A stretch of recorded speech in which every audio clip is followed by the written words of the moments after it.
How are you? So I haven't posted in a while, so I thought I would because it's been a couple of months.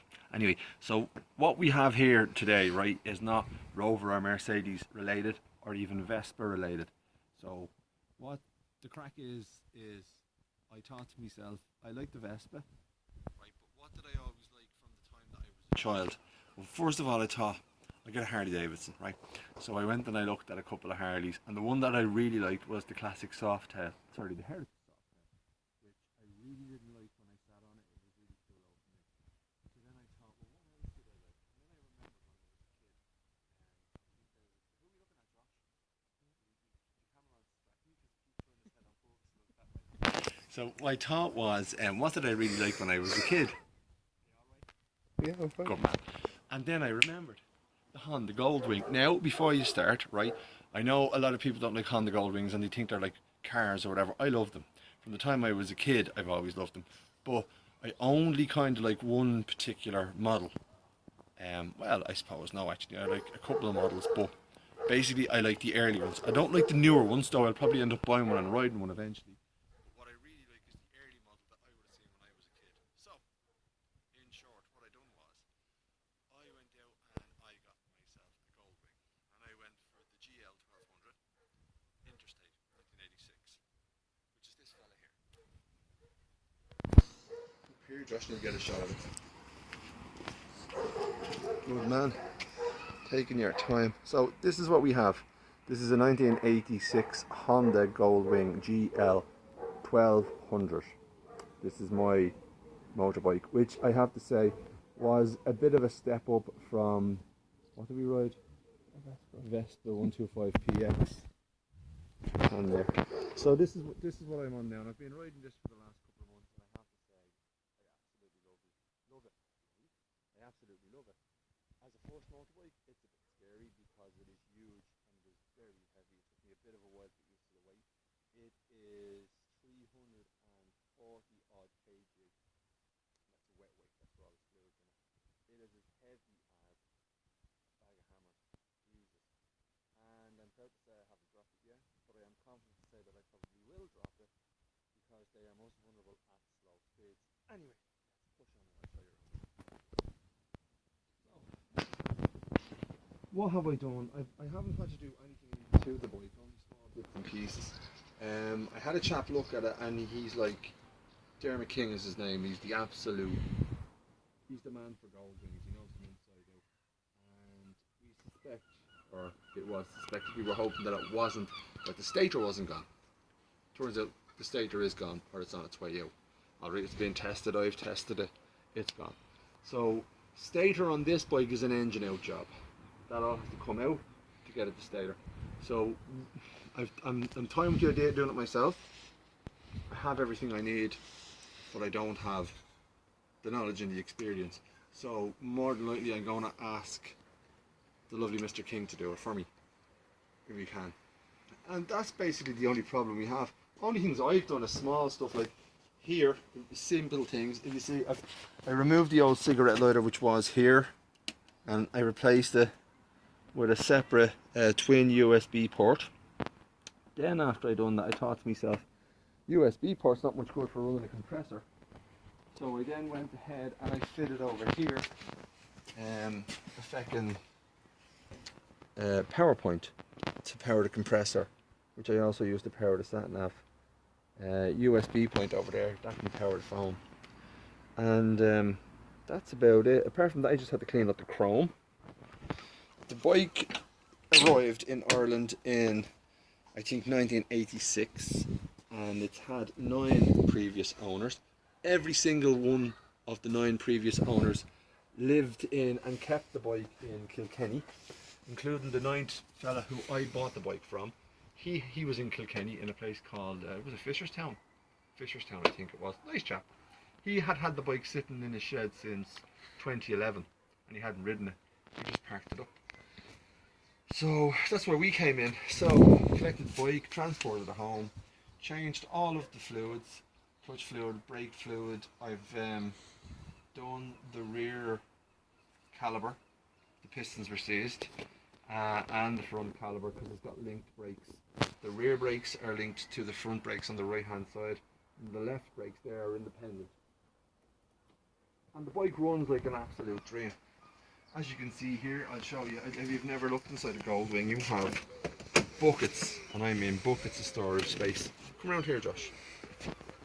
You can see in there, you have your, if it works, I get it open. You even have your vanity mirror, which is not clean. So when you take your helmet off, you can fix your hair if you have helmet head. In there you've also got previous stickers. You have Irish Treffin Mallow 1998, which is entry number 178. Lift to Ride 1997, and the second Penance Rally, I think it is Penance Rally 1998. So I'd imagine that was the chap John that had it before me. You can see the space in here. I have my LS2 front flip face helmet in matte black. I've my jacket there with pads. Ordered myself some nice a new jacket, the Montreal 3.0 from Oxford. It's lovely looking, it's military green. That's your back box. You've got your side compartments here, which you get loads into as well. Just crap in there lining out my jacket, a compressor for the tyres, bottle of water, loads of space. And here you have not the petrol tank as you would think. It's like a false tank. You see in there, that's the petrol.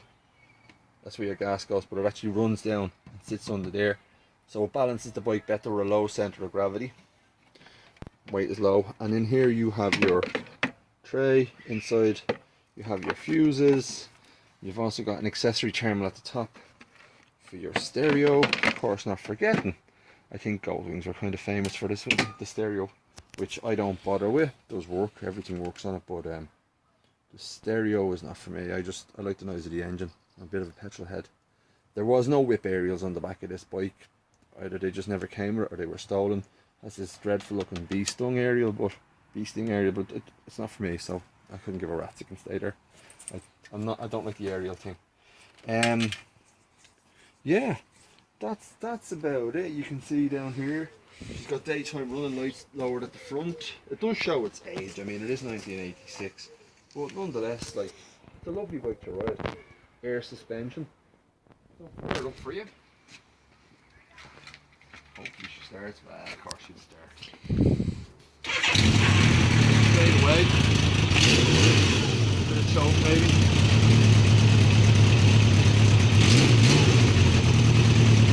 Have my sat nav here, which I put in myself because I managed to get lost on my way to Ronan Penny's, believe it or not, because I was trying to avoid the motorway and the toll bridge, and I drove myself around in circles. So I stuck a sat nav on it. Sounds good, as you can hear. Rev counter sits at around, I think 7 to 8, which is spot on. I did slightly lower the idle on it a little bit, and all the lights, you can see it up. Gonna once around that.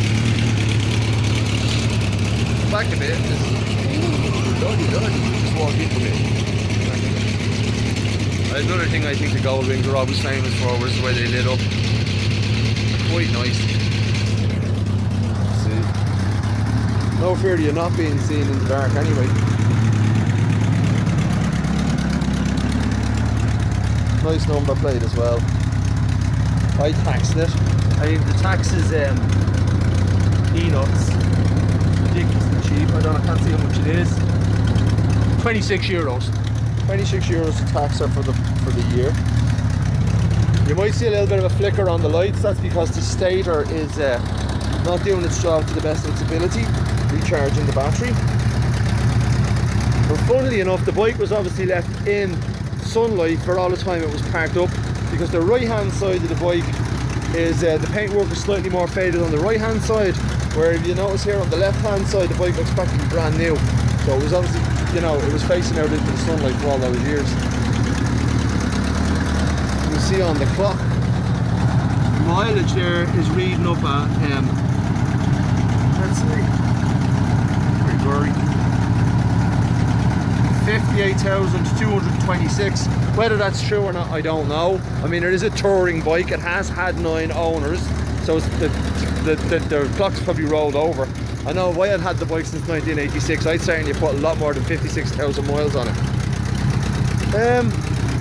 That's about it really. That's what I've been at for the last couple of months, and I haven't been around, and I haven't been. Oh, that's the Sun, with the Sun scooter over there. That's the Vespa PX.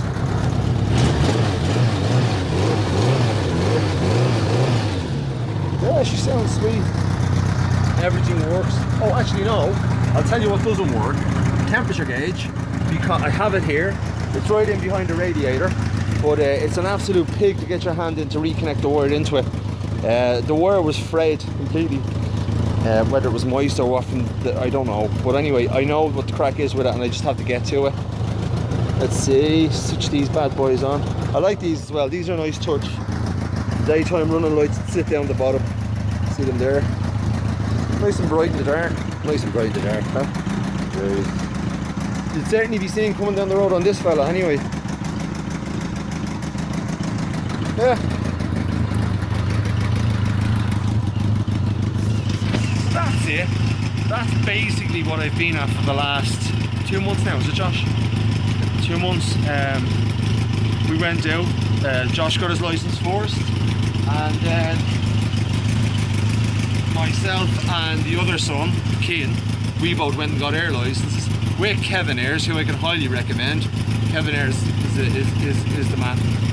Do your training with your IBT and get your license. And dude, if you just dropped, he's after dropping one. Absolute pig, absolute. I'm just gonna move back a little bit out of the dimension of what has happened out of his anus there. But yeah. So that's what we've been at for the last couple of months. Bikes. My head is melted. And now son number 2, he's chasing a bike as well. But he needs it in category A2 bike. So he won't be going after anything like this, because insurance wise, it's just ridiculous the money they're charging kids to get on motorbikes. So that's it, lads. As you can see here, the Rover's still over here. Still have the Rover. Still have the Mercedes parked out there.